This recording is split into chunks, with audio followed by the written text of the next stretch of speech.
Assalamu alaikum dostlar. Bugün İstanbul'dagi arallarga baram. Eng birincisi Kinalada деген арал. Ошол жерге барып көргөзүп айтып берем.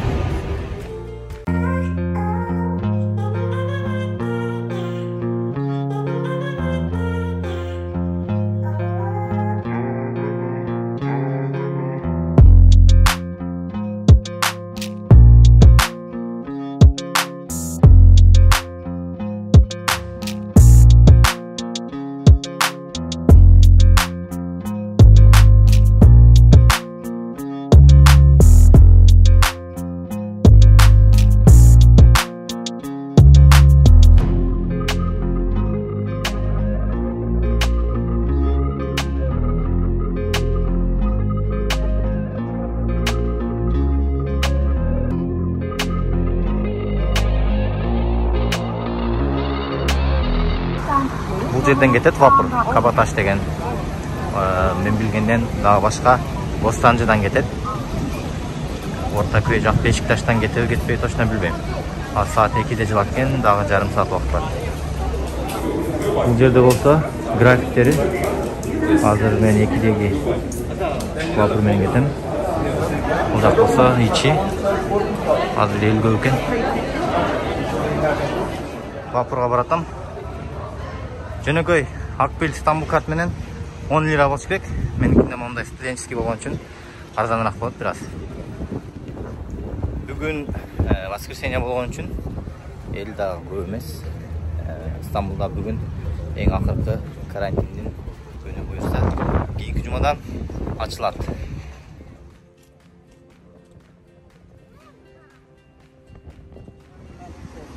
Үстүнкү этажында место калбаптыр уже.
Стамбулга эң жакын болгон адалар. Остров. 1 саатта келесиң Кабаташтан.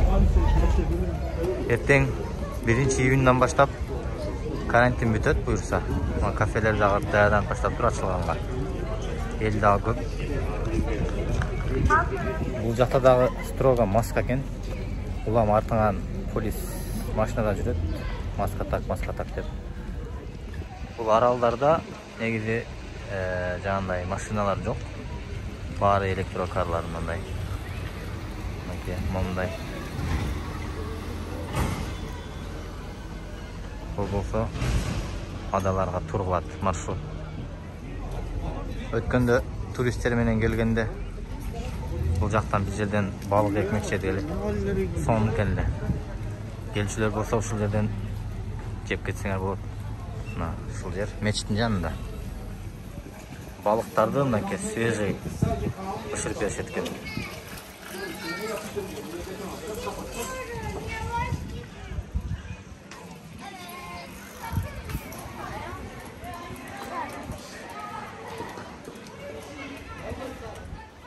Киналада бұл Стамбулға ең жақынқы арал екен.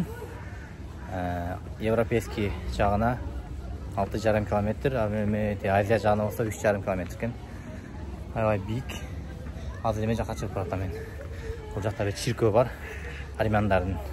Бұл жердеги жашоочулардын көпчүлүгү армяндар екен. Чиркөө дагы бар бұл жерде. Мечит бирок кийин салынган екен. Эски чиркөө бар, ошол жерде көргөзөм. Чиркөө болсо ушул жерде экен. Мен мурун чиркөөгө кирип көргөн эмес элем. Биринчи жолу кирип көрөлүчү андай экенчи. Бул жерде болсо армянча жазуу экен. Мен окуганды билбейм.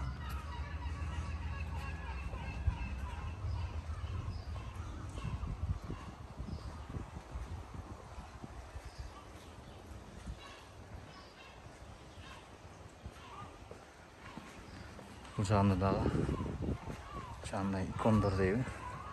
Ушундайлар бар екен.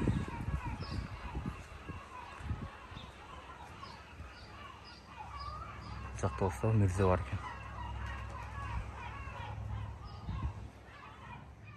Бұл жақ болса ич екен, чиркөөнүн.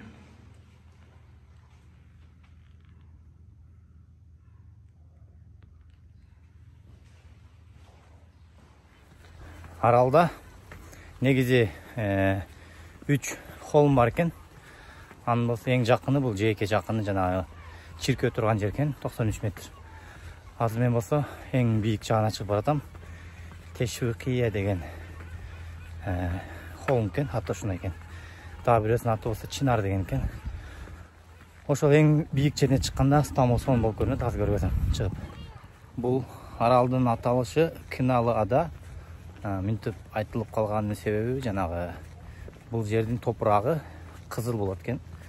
Биз кадимкиде эле жанагы колдонгон кына ошонун түсүнөн айтылып калган экен, Кыналада депчи.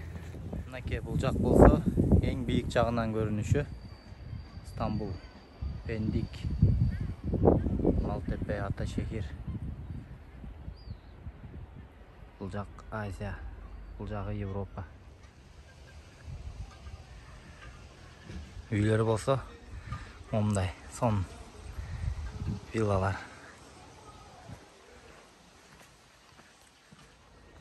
Мынакей мол үй сатылат екен. Сатып алсаңар, күндө эрте менен момундай манзара менен ойгоносуңар. Бул жака келгенде бутка удобный бут кийим кийиш керек экен. А то буттарың ооруп баскын келбей калат экен. Жашоо жээке жакын жерлерде экен. Үстү жагында үйлөр деле жок, просто токой. Мынакей бул жактар болсо магазиндер экен. Мынакей бул жер болсо жээктен көрүнүшү Стамбулдун.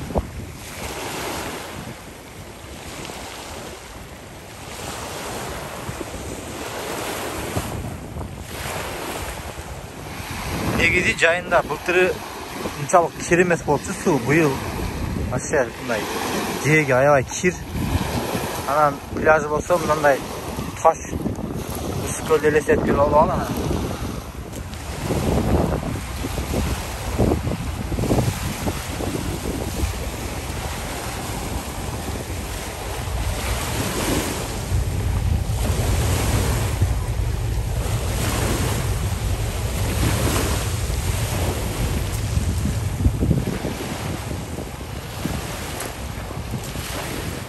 негизги adalarda мурун 2 жыл мурун жанагы ат менен ат арабалар, файтондор элдерди алып чыгып келди жааныч. Кийин былтыры момундай электричкалар койгон. Азыр ушундай электричкалар менен аданы кыдырсаңар болот.